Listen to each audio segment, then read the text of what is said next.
The bullet grazed so close to Mariela's cheek that she felt the heat of it before the saloon window shattered behind her. And in that moment of stunned silence, she whispered 3 words in 3 different languages that would change her life forever.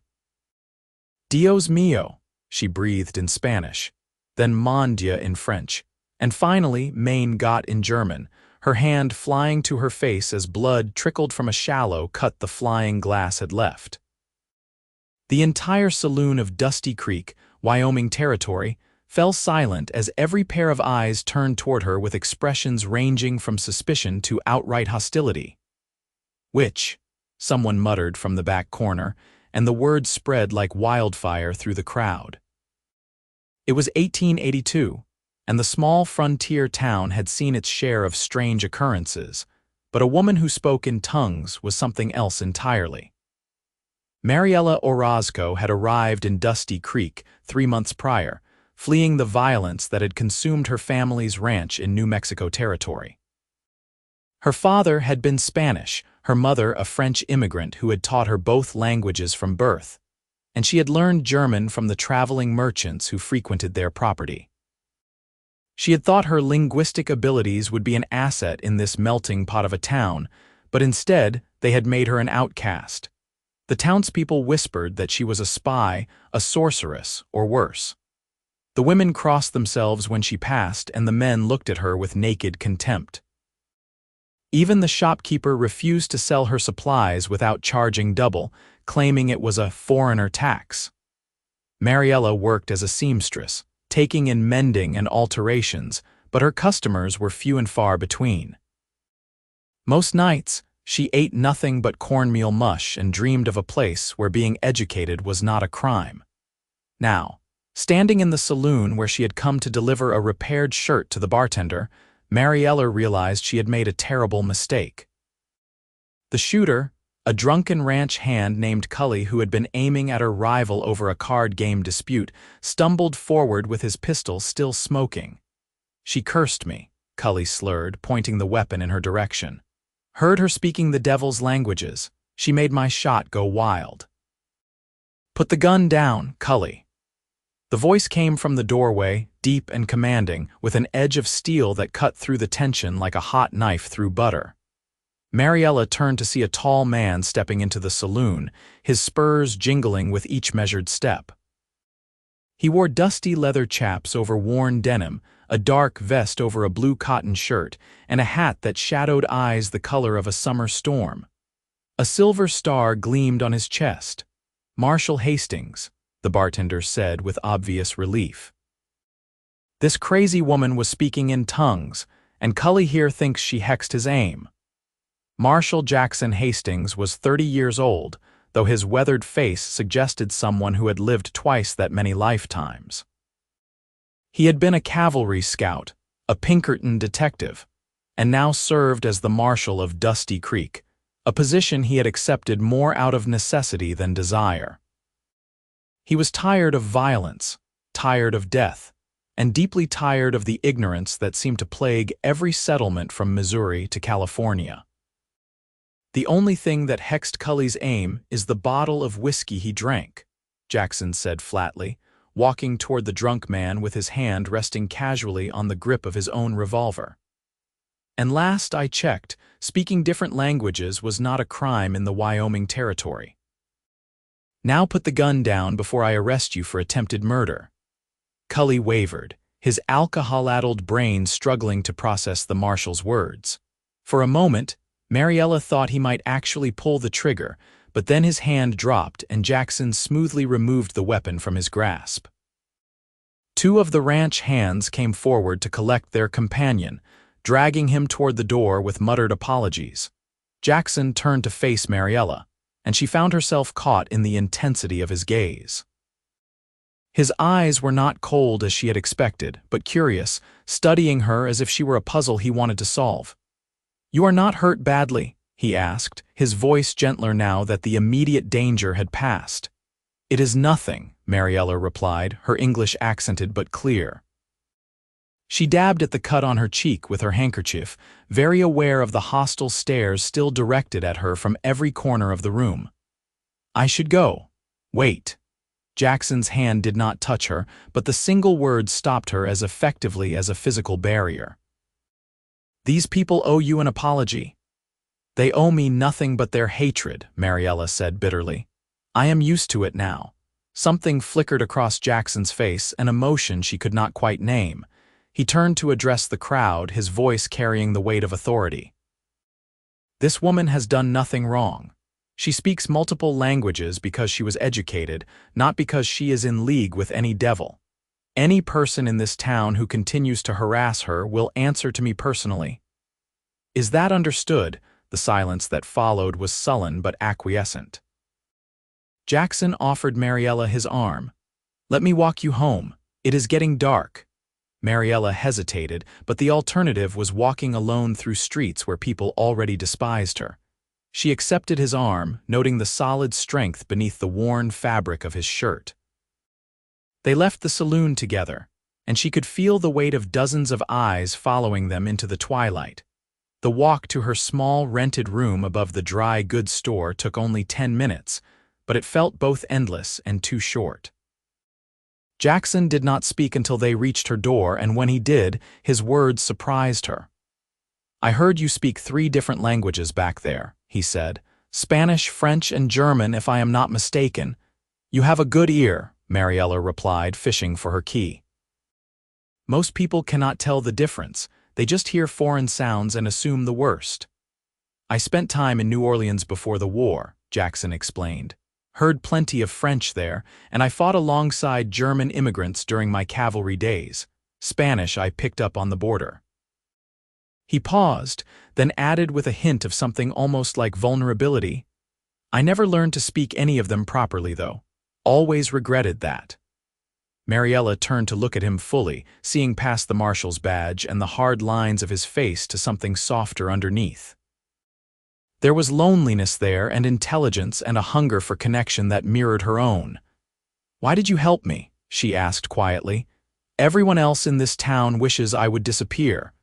Because they are ignorant, Jackson said bluntly. And because watching people tear each other apart over things they do not understand gets tiresome after a while.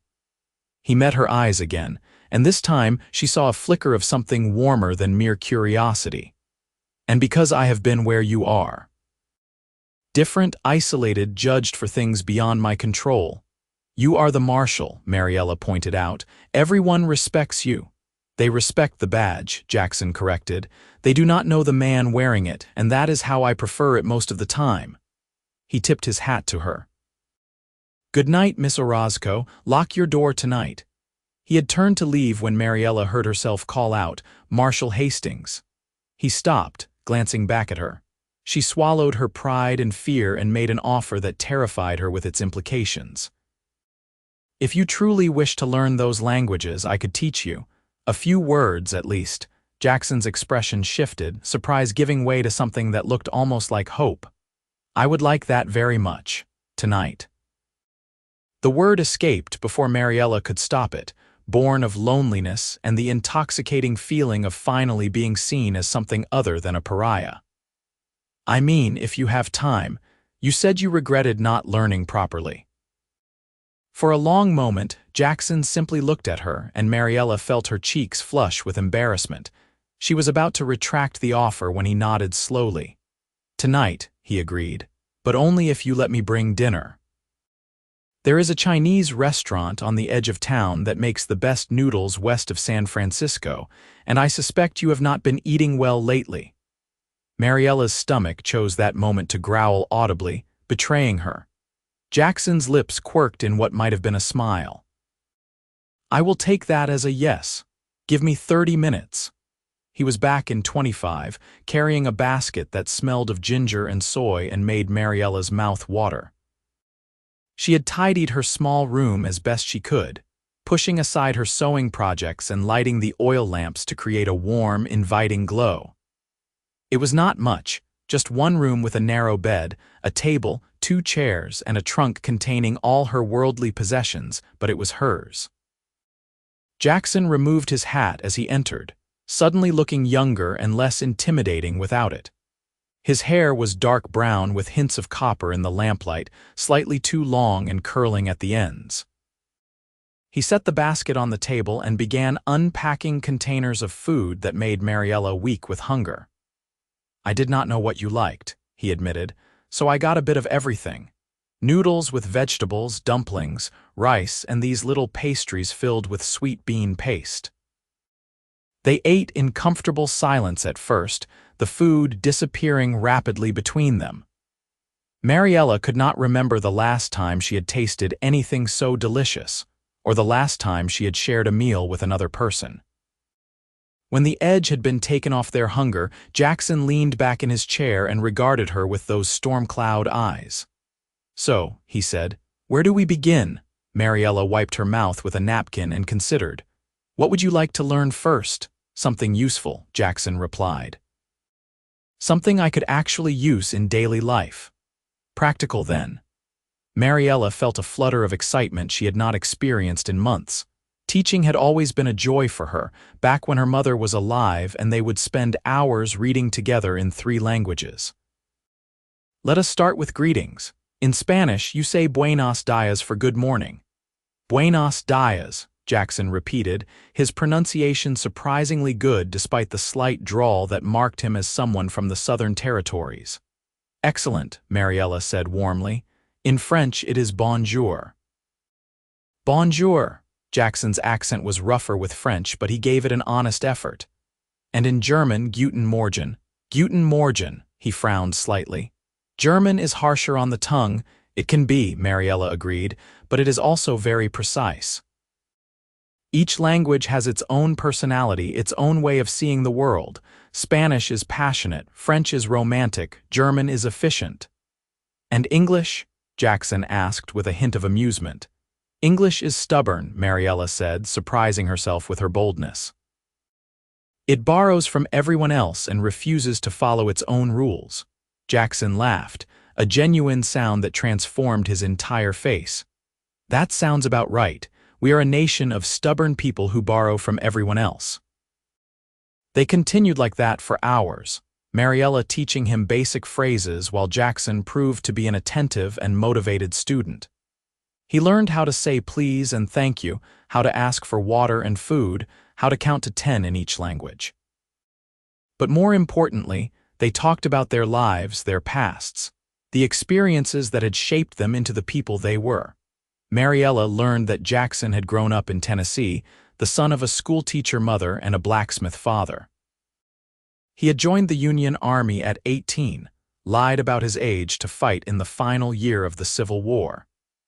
The things he had seen there had changed him, made him realize that violence solved nothing and often created more problems than it resolved. After the war, he had drifted west, looking for purpose and finding only more conflict until he accepted the marshal position in Dusty Creek. "I thought maybe I could make a difference in a small town," he said quietly, staring into his cup of tea. "Thought maybe I could stop some of the senseless fighting before it started, but people carry their prejudices like weapons, always ready to attack what they do not understand." "You made a difference today," Mariela pointed out. "You stopped them from turning on me completely." "For now," Jackson said grimly. "But I cannot be everywhere at once, and I cannot force people to change their minds about you." "No," Mariela agreed, "but you can give me a chance to change their minds myself. That is more than anyone else has done." She told him about her own past, about the ranch in New Mexico, where she had grown up speaking 3 languages as naturally as breathing. Her father had been a successful rancher, her mother a governess who had immigrated from Lyon after the failed revolutions of 1848. They had believed in education, in the power of knowledge to bridge cultures and create understanding. But when Comanche raiders attacked their ranch 2 years ago, her parents had been killed and Mariela had barely escaped with her life. "I spent a year in Santa Fe," she said, her voice catching slightly on the memories. "But everywhere I went, people looked at me with suspicion. A young woman alone, speaking multiple languages with no family to vouch for her. They thought I was a prostitute or a con artist. So I came here, hoping a smaller town might be more accepting. I was wrong. Jackson reached across the table and very gently covered her hand with his own. His palm was calloused and warm, and the simple gesture of comfort nearly brought tears to Mariela's eyes. "You are not wrong for being who you are," he said firmly. "And you are not wrong for hoping people might see past their fear. That hope is the only thing that keeps us human in places like this." Mariela turned her hand over, threading her fingers through his. It was forward, perhaps even scandalous, but she was tired of being alone, and he was the first person in months who had treated her like a human being rather than a curiosity or a threat. "Teach me something else," Jackson said softly, his thumb brushing across her knuckles. "Teach me how to say something kind in each language." Mariela's heart fluttered. "In Spanish, we say Ers hermosa to tell someone they are beautiful." "Ers hermosa," Jackson repeated, his eyes never leaving hers, and the words felt like a caress. In French, tu es belle means the same thing. Tu es belle. His voice had dropped lower, more intimate, and in German, du bist schön. Du bist schön. Jackson squeezed her hand gently. "Which do you prefer?" "I prefer English," Mariela whispered, "when you say it." "You are beautiful, Mariela Orozco," Jackson said. And the way he spoke her name, with careful attention to each syllable, made her feel seen in a way she had not experienced since her parents died. They sat like that for a long moment, hands entwined, the remains of their dinner forgotten on the table between them. Finally, Jackson stirred and reluctantly released her hand. "It is late," he said with obvious regret. "I should go before I damage your reputation further." "My reputation is already in tatters," Mariela pointed out, but she stood when he did, walking him to the door. At the threshold, Jackson turned back to her.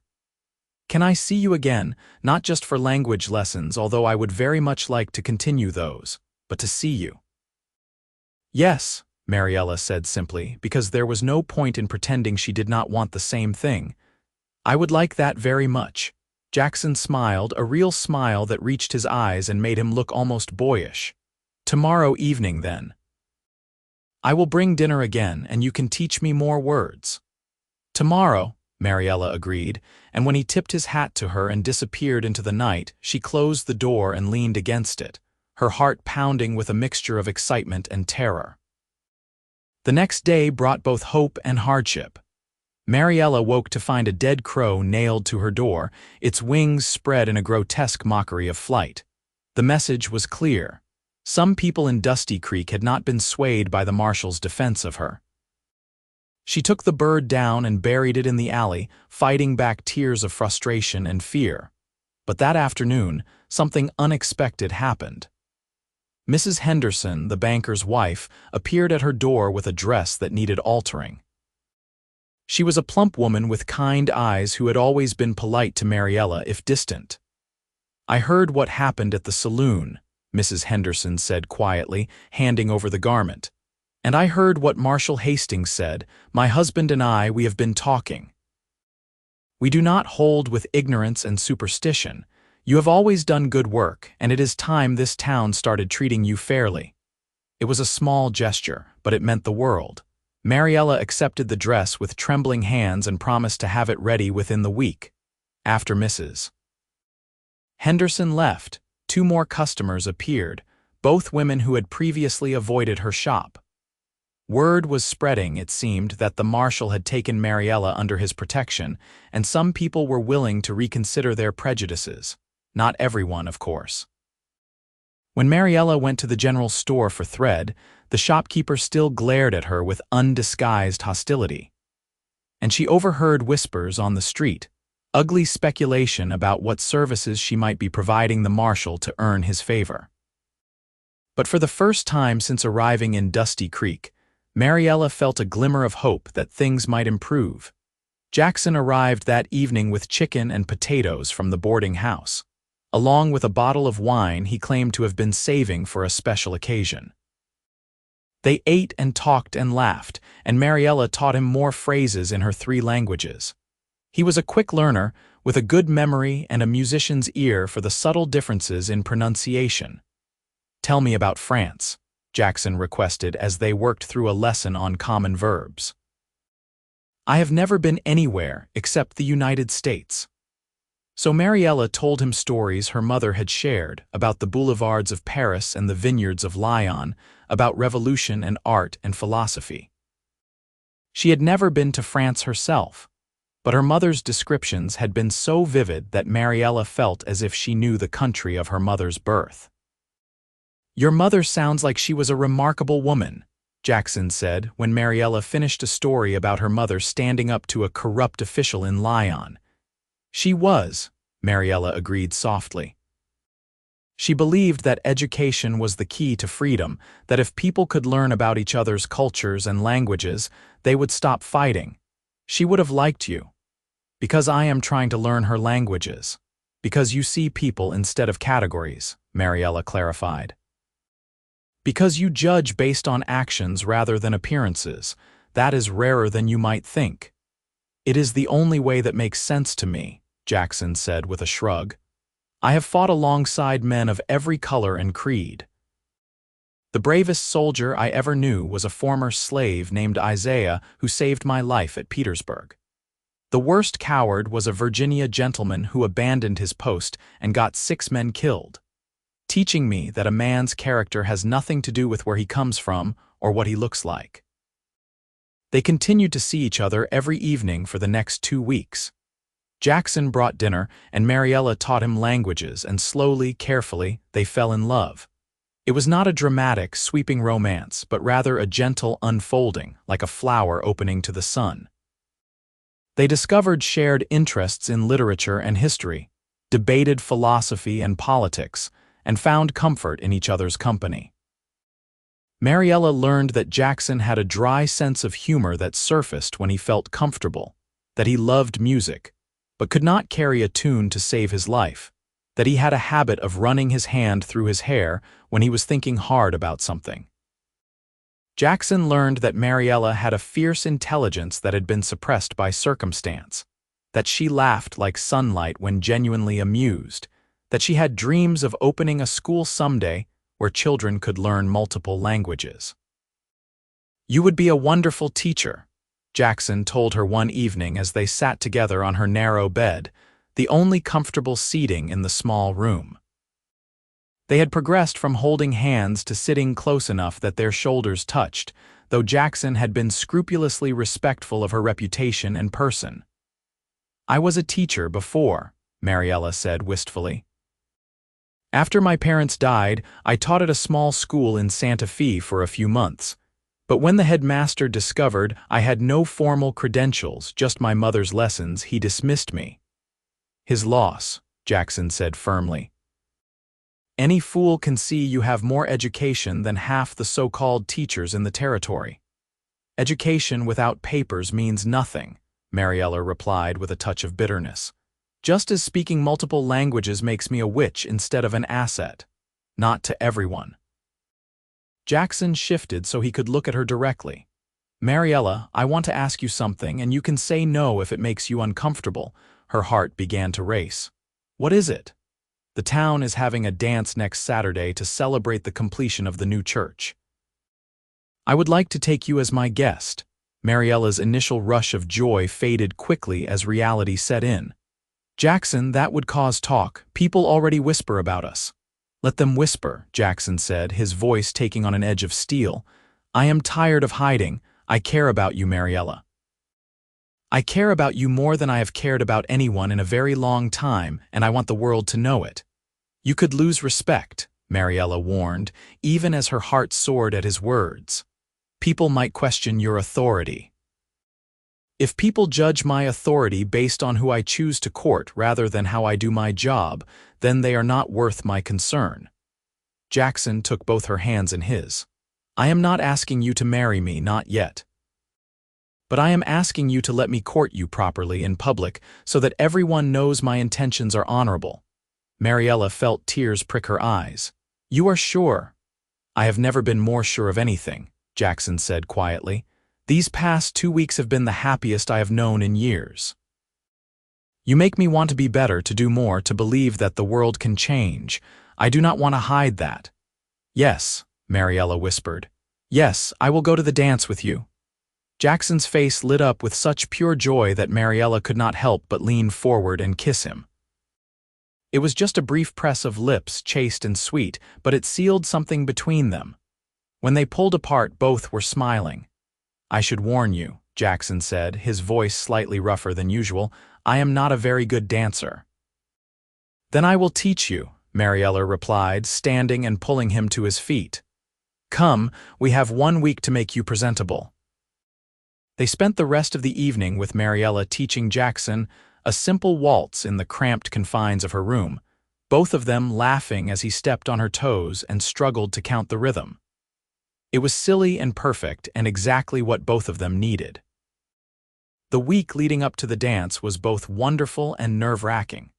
Jackson made a point of being seen with Mariela in public, walking her to the general store, eating lunch with her at the cafe, sitting with her in church on Sunday. The reactions were mixed. Some people, like Mrs. Henderson and her husband, seemed pleased and went out of their way to be welcoming to Mariela. Others, particularly some of the older women and more conservative men, made their disapproval clear through cold stares and pointed comments. There was also trouble of a more serious nature. On Wednesday evening, someone threw a rock through the window of Mariela's room while she was out. The rock had a note tied to it with crude letters that said, "Leave or else." Jackson was furious when he saw it, and he spent the next 2 days questioning every person in town who might have been involved. He never found the culprit, but the intensity of his investigation sent a clear message that Mariela was under his protection. "I am causing you so much trouble," Mariela said sadly as Jackson helped her board up the broken window until it could be properly repaired. "You are not causing anything," Jackson corrected firmly. "Bigoted cowards are causing trouble, and they will answer for it. Do not let them make you feel guilty for existing." Despite the threats, Mariela found herself looking forward to the dance with an excitement that made her feel young and hopeful. She had one good dress, a deep blue cotton that her mother had made for her years ago. It was slightly out of fashion now, with a simpler bustle than what was currently popular, but it was well made and flattering. She spent hours carefully mending a small tear in the hem and pressing out every wrinkle until the fabric gleamed. Saturday arrived bright and clear, unusually warm for early September in Wyoming. The church looked beautiful, its fresh white paint gleaming in the sun, and someone had strung colorful bunting around the square where tables had been set up for food and refreshments.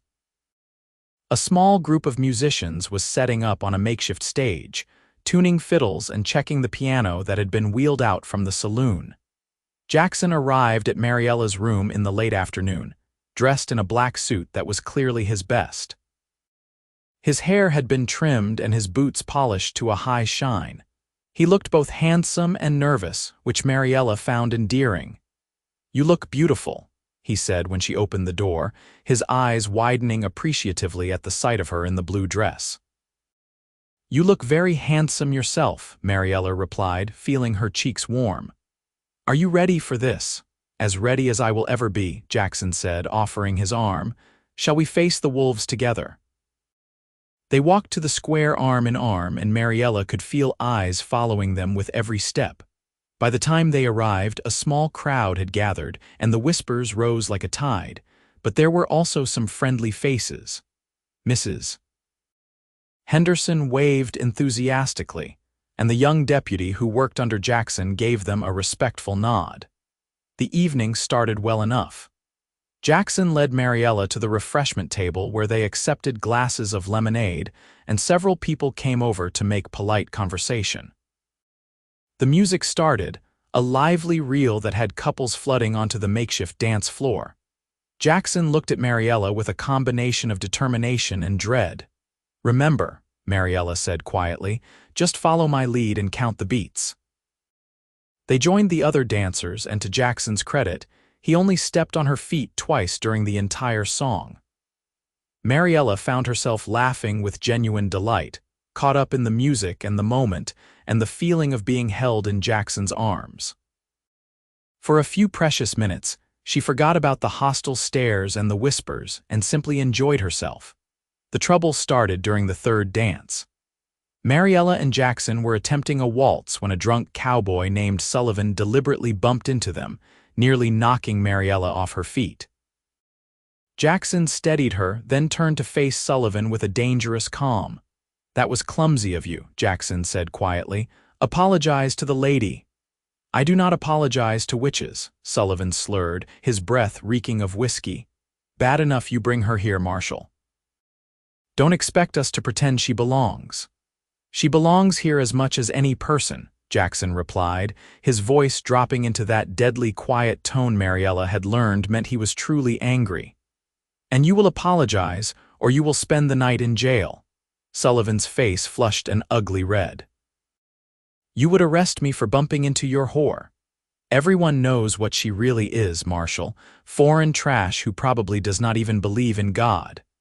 Jackson's fist connected with Sullivan's jaw before Mariela could even process what was happening.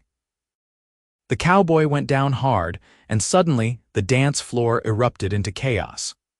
Two of Sullivan's friends jumped forward to defend him, and Jackson found himself fighting 3 men at once while shocked onlookers either cheered or screamed.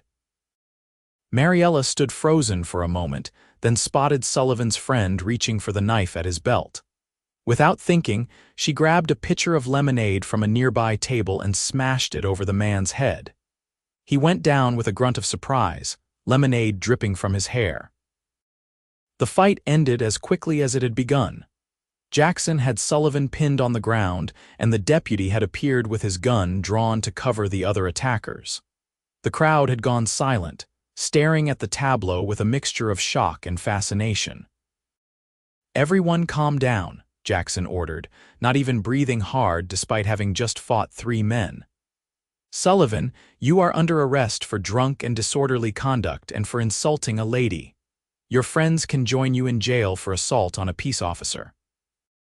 He looked around at the gathered crowd, his expression hard. "Let me make something perfectly clear to all of you. Mariela Orozco is under my protection, and she is also the woman I intend to marry. Anyone who has a problem with that can take it up with me directly. But I promise you, the next person who insults her or threatens her will face more than just an arrest." The silence that followed was absolute. Mariela felt as if the world had stopped turning. Had Jackson just said he intended to marry her? They had never discussed marriage, had only been courting for 2 weeks. Her heart was pounding so hard she thought it might burst from her chest. Jackson handed Sullivan over to his deputy, then turned to Mariela with an expression that was equal parts defiant and vulnerable. "I am sorry," he said quietly. "I know we have not talked about marriage yet, but I meant what I said. I want to marry you, Mariela, if you will have me." "Here," Mariela asked faintly, gesturing at the crowd of onlookers. "You are proposing here now after a brawl." "I am not much for romance," Jackson admitted with a crooked smile. "But I am honest. I love you, Mariela. I have loved you since that first night when you opened your door and your heart to a lonely man. I know it is fast, and I know it will not be easy, but I want to spend my life with you. I want to wake up to your voice speaking 3 languages. I want to learn everything you have to teach me. I want to build a life where you never have to hide who you are or be ashamed of your gifts." Tears were streaming down Mariela's face now, and she did not care who saw them. "You are absolutely terrible at romance," she said through her tears. "But yes, I will marry you, Jackson Hastings." The crowd erupted into a mixture of applause and outraged muttering, but Mariela did not care. Jackson pulled her into his arms and kissed her properly this time, a deep, claiming kiss that left no doubt about his feelings. When they finally pulled apart, both were grinning like fools. Mrs. Henderson pushed through the crowd with her husband in tow. "Well, it is about time," she declared loudly. "I told Robert last week that you two were clearly in love. Congratulations, both of you." Her endorsement seemed to break the dam, and suddenly several other people were coming forward with congratulations and well wishes. Not everyone was pleased, of course. A group of older women left the dance in a huff, and Mariela overheard several men grumbling about the marshal lowering himself. But there were enough friendly faces, enough genuine smiles, that Mariela felt a surge of hope. The rest of the evening passed in a blur of excitement and celebration. The musicians struck up a celebratory tune, and Jackson insisted on dancing with his intended, despite his 2 left feet. They stayed until late into the night, talking and laughing with the people who were willing to accept them, and slowly, Mariela began to feel as if she might actually belong in Dusty Creek after all. The next 2 months were a whirlwind of preparation and adjustment. Jackson and Mariela decided on a November wedding, giving them time to properly court and for the town to adjust to the idea of their marriage. It was not always easy. There were still people who refused to accept Mariela, and there were incidents that required Jackson's intervention. Someone painted a slur on the side of the building where Mariela lived, and there were continued threats and harassment. But there were also victories. Mrs. Henderson organized a quilting bee in Mariela's honor, where several of the town's women came together to make a wedding quilt. Mariela taught them songs in Spanish and French while they sewed, and by the end of the afternoon, several of the women were attempting to sing along in broken accents that made everyone laugh. The owner of the general store, shamed by his wife, finally stopped overcharging Mariela and even offered a gruff apology for his previous behavior. Most importantly, Jackson was there through it all, steady and supportive and deeply in love. They spent their evenings together, sometimes at her room and sometimes at his small house on the edge of town. Mariela continued teaching him languages, and Jackson proved to be an even better student than she had hoped.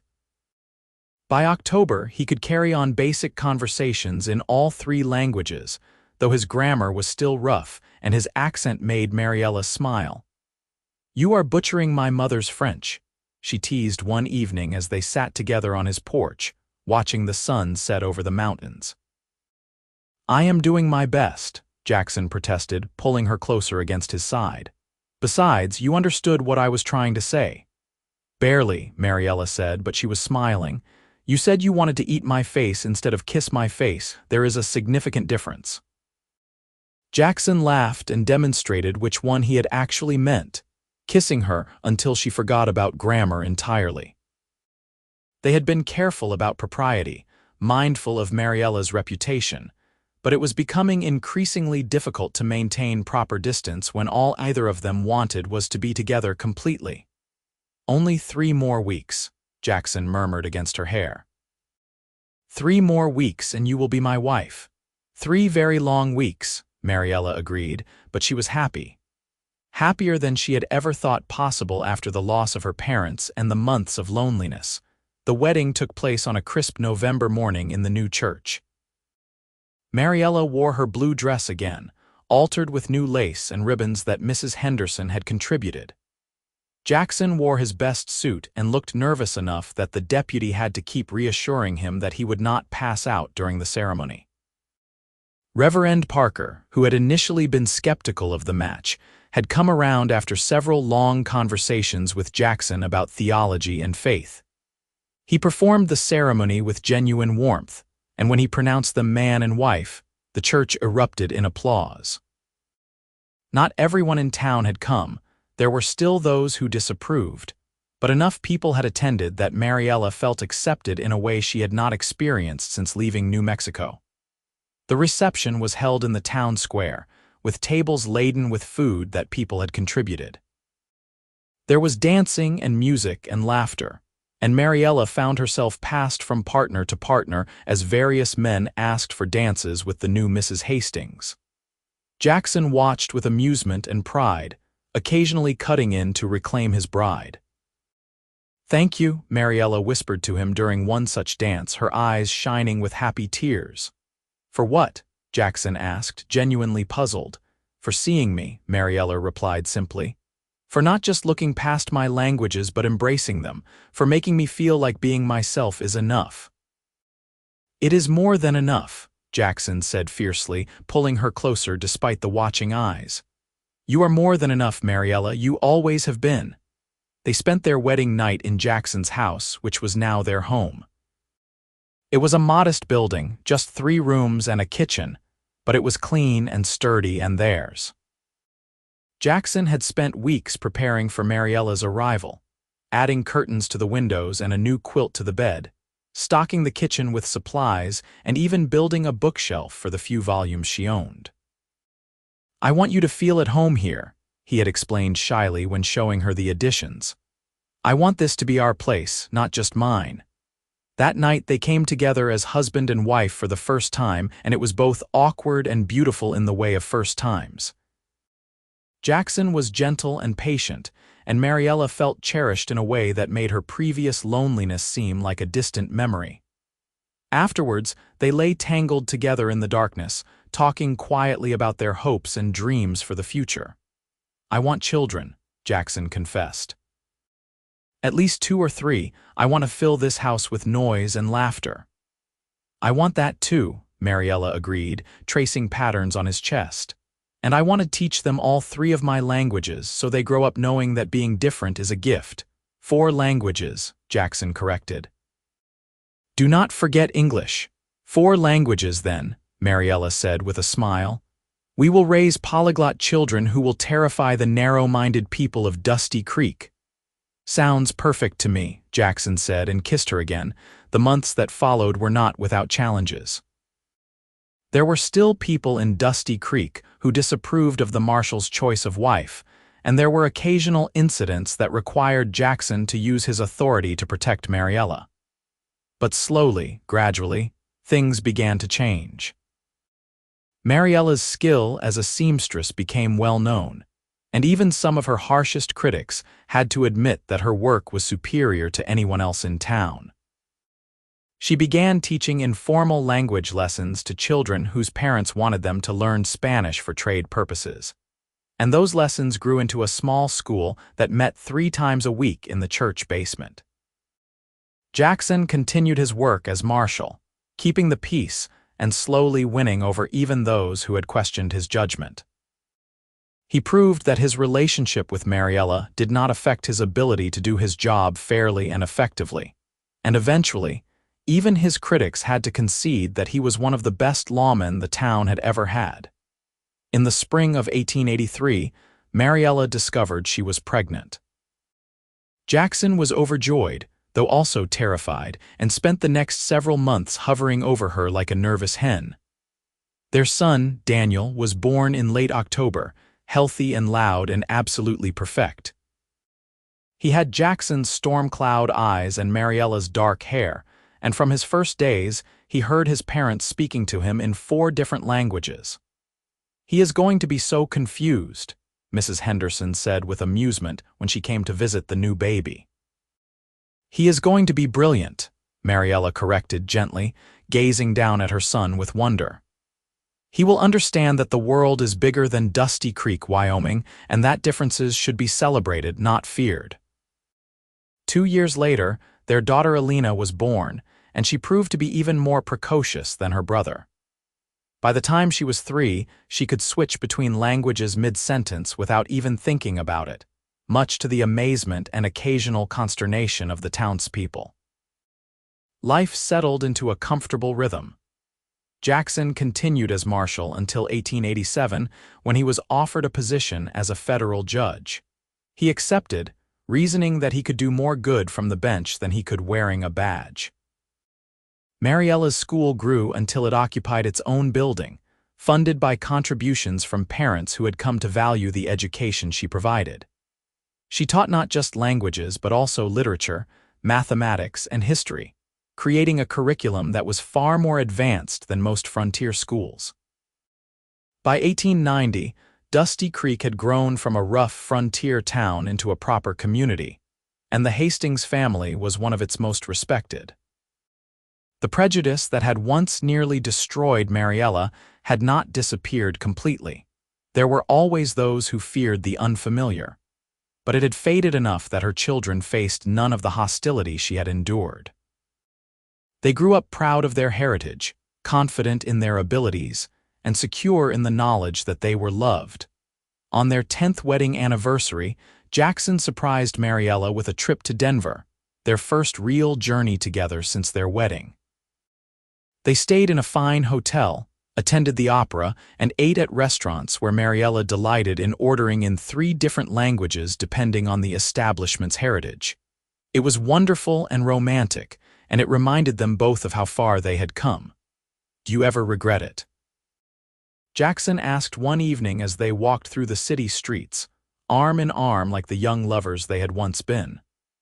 Marrying me, staying in Dusty Creek, dealing with all the prejudice and difficulty?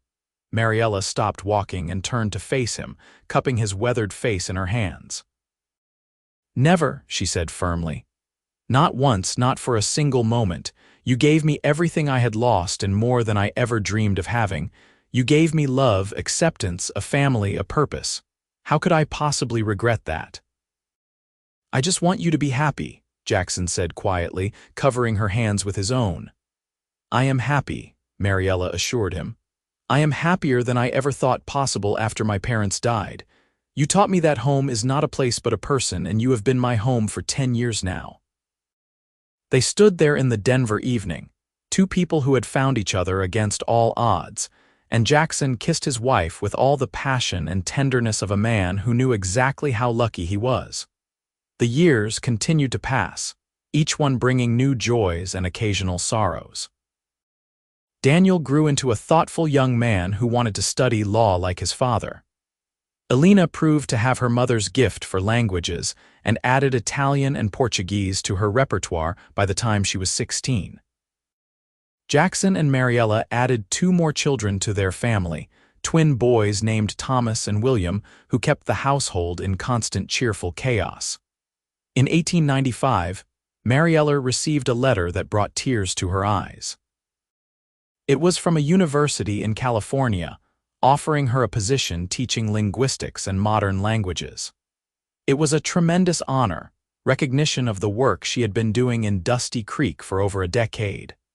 But after discussing it with Jackson and their children, Mariela decided to decline.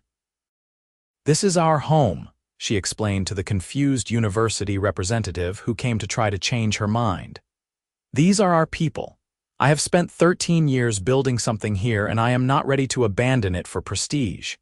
The representative left disappointed, but Jackson was proud. That evening, he held his wife close and whispered in her ear in Spanish, French, and German, telling her in 3 languages how much he admired her strength and commitment. By the turn of the century, the Hastings family was firmly established as pillars of the Dusty Creek community. Jackson served as a respected judge, known for his fairness and wisdom. Mariela's school had produced a generation of educated, multilingual young people who went on to become teachers, lawyers, doctors, and business leaders throughout the Wyoming territory and beyond.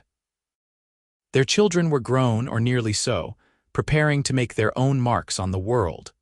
One warm summer evening in 1902, Jackson and Mariela sat together on the porch of their home, watching the sun set over the mountains that had witnessed their entire married life.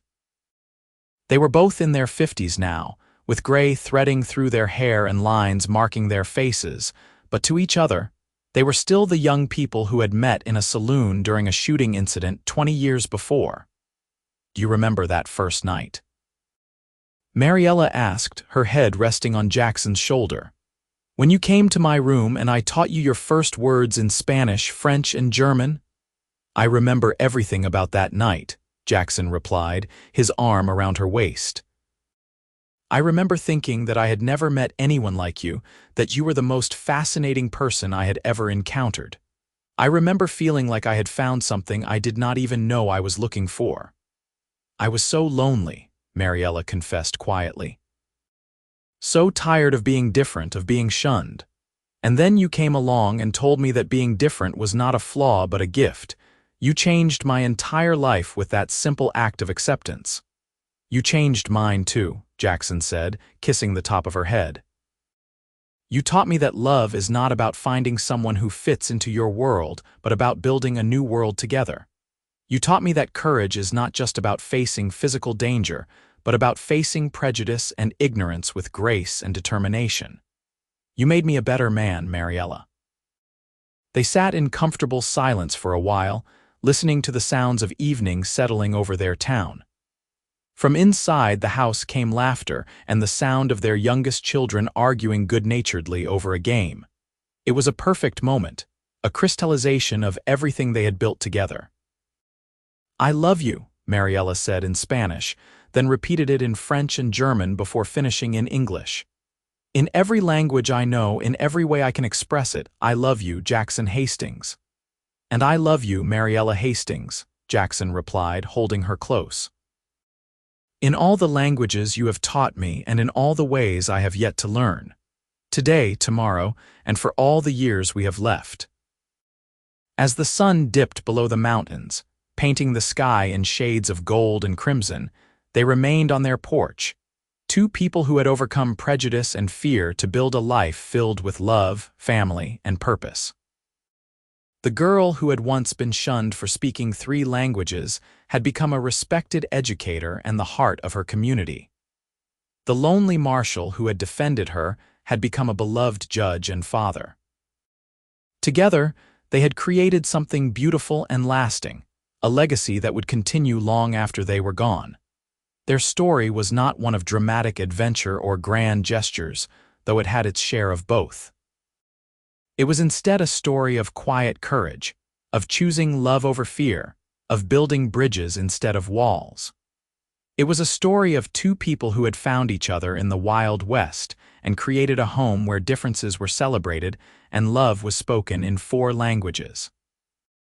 As darkness fell and stars began to appear in the vast Wyoming sky, Jackson and Mariela went inside to join their family, their hearts full and their souls content. They had faced down prejudice and prevailed. They had built a life worth living and a family worth cherishing. And they had done it all together, one word, one day, one language at a time. In the years that followed, their children spread across the country, carrying with them the lessons their parents had taught about acceptance, education, and love. Daniel became a lawyer who specialized in defending immigrants and minorities. Alina founded a language institute in San Francisco. The twins became teachers who introduced multilingual education to schools throughout the West. Each of them carried forward the legacy of that night, when a shunned seamstress had opened her door to a lonely marshal and changed both their lives forever. Jackson and Mariela lived to see their grandchildren, 14 in total, each one learning to speak in multiple tongues just as their parents and grandparents had done. They lived to see Wyoming become a state, to see automobiles replace horses on many streets, to see the world change in ways they never could have imagined when they first met in 1882. But through all the changes, one thing remained constant: their love for each other.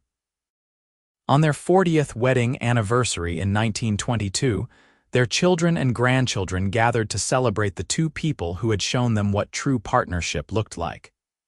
Jackson, now 70 years old and moving more slowly but still sharp as ever, stood to give a toast. 40 years ago, he began, his voice still strong despite his age, I met a woman in a saloon. She was being called a witch because she spoke 3 languages. I told her she could teach me words in each one that night, and she took a chance on a rough cowboy who knew nothing but English. That decision changed everything. It changed me, it changed her, and eventually it changed this entire town. He looked at Mariela, who sat beside him with tears streaming down her weathered face. You have given me a life beyond my wildest dreams. You have given me children who are changing the world, grandchildren who will continue that work, and 40 years of the deepest love and partnership any man could hope for. In English, Spanish, French, and German, in every language that exists and some that do not, thank you. Thank you for taking a chance on me. Thank you for teaching me not just words, but how to truly see and love another person. Thank you for being my wife, my partner, my best friend, and my greatest adventure. The room erupted in applause and tears, and Mariela stood to embrace her husband, the man who had defended her when she had no one, who had loved her when she felt unlovable, who had built a life with her that exceeded anything she had dared to hope for in those dark days of isolation and fear. They danced that night, Jackson and Mariela, moving slowly to music played by their grandchildren. They were old now, their dancing days mostly behind them, but they swayed together in perfect harmony, two souls who had found each other across the divide of prejudice and fear and had never let go. Years later, when both had passed peacefully in their sleep within days of each other, the town of Dusty Creek mourned the loss of two of its greatest citizens. But they also celebrated the legacy left behind. A school that still taught children in multiple languages, a judicial record of fairness and wisdom that set the standard for the entire state, and most importantly, a family that carried forward the values of acceptance, education, and love that Jackson and Mariela had exemplified. The story of the seamstress who spoke 3 languages and the cowboy who asked her to teach him became legend in Dusty Creek. It was told to children as an example of how love could overcome prejudice, how courage could transform a community, and how two people willing to see past fear could change the world, one word at a time. And in the church where they had married, in the school Mariela had founded, and in the hearts of every person they had touched, their love story continued to inspire. It reminded people that differences should be celebrated rather than feared, that education was a bridge between cultures, and that true love was not about finding someone perfect, but about building something perfect together. The Wild West had been a hard place, full of violence and prejudice and struggle. But it had also been a place where two unlikely people could meet, fall in love, and create something beautiful that would last long after they were gone. Jackson and Mariela Hastings had lived that truth, and their story remained a testament to the power of love to transform not just individual lives but entire communities. In the end, that first night when Jackson had said, "Teach me words in each one tonight," had been the beginning of something far greater than either of them could have imagined. It had been the first word in a love story that would span decades, touch hundreds of lives, and prove that even in the roughest frontier town, acceptance and love could triumph over fear and hatred. Their story was the Wild West at its best, rough, honest, challenging, and ultimately hopeful. It was a story of two hearts finding each other against all odds and building a legacy that would never be forgotten.